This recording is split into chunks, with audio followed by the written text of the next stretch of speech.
তপতির cook হাউসে সবাইকে স্বাগত। আজকে বানাচ্ছি সম্বর ডাল। সম্বর ডাল বানানোর জন্য প্রথমেই নিয়ে নিচ্ছি অড়হর কলাই। অড়হর কলাইটাকে 2-3 বার জল পাল্টে পরিষ্কার করে ধুয়ে 10 মিনিট মতো ভিজিয়ে রেখে দিচ্ছি।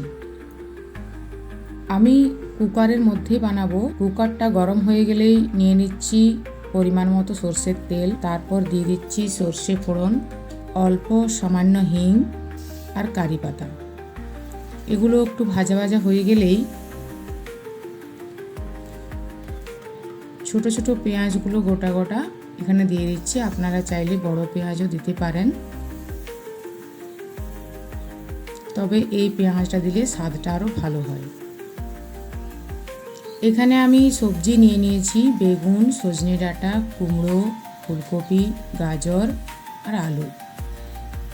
আপনারা আপনাদের পছন্দ মতো সবজি নিতে পারেন, তবে অবশ্যই এই ডালটার সাথে যে সবজিগুলো মানায় সেগুলোই নিতে হবে। সমস্ত সবজিগুলো কুকারের মধ্যে দিয়ে দিচ্ছি। পরিমাণ মতো লবণ,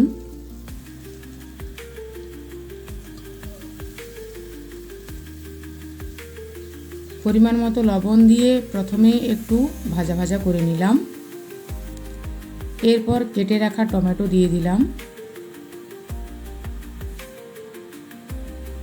টমেটোটা দিয়ে আবার একটু নেড়ে নিলাম।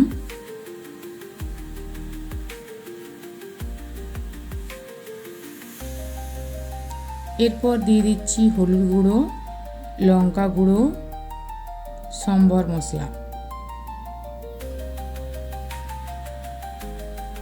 মশলাগুলো দিয়ে আবার খুব ভালোভাবে নেড়ে নিচ্ছি। এইভাবে একটু নেড়ে নেওয়ার পর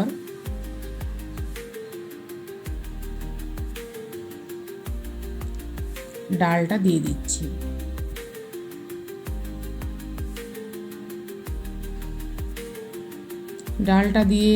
ডালটা সবজিগুলোর সঙ্গে সুন্দরভাবে মিশিয়ে নিচ্ছি।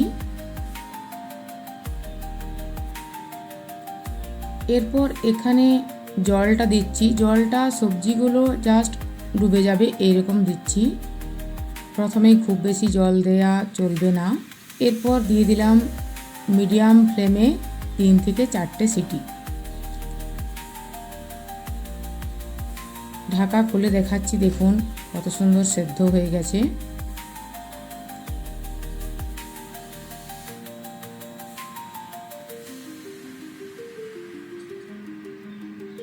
আমি একটা ম্যাশার দিয়ে এখানে ডালটা একটু ম্যাশ করে নিচ্ছি। আপনারা চাইলে এখানে নাও করতে পারেন।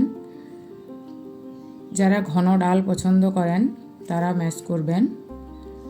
এখানে দিয়ে দিচ্ছি স্বাদটাকে ব্যালেন্স করার জন্য সামান্য চিনি, আর যেটা না দিলেই নয় সেটা হচ্ছে তেঁতুলের পাল্প।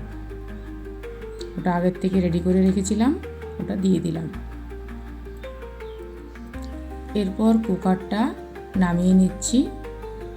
এদিকে একটা বাটিতে করে তড়কা রেডি করছি। তেল গরম হলে দিয়ে দিলাম সর্ষে ফোড়ন, শুকনো লঙ্কার ফোড়ন,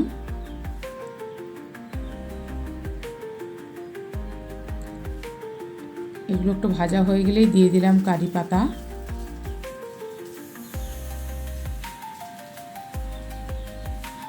সম্বর মশলা। এবার আমি গ্যাসটা বন্ধ করে দিলাম।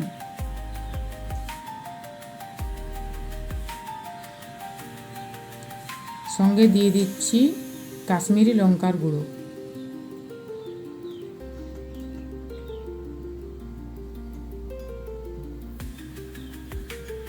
এটা সুন্দরভাবে ভাজা হয়ে গেছে। এরপর ডালের মধ্যে এটা দিয়ে দিচ্ছি।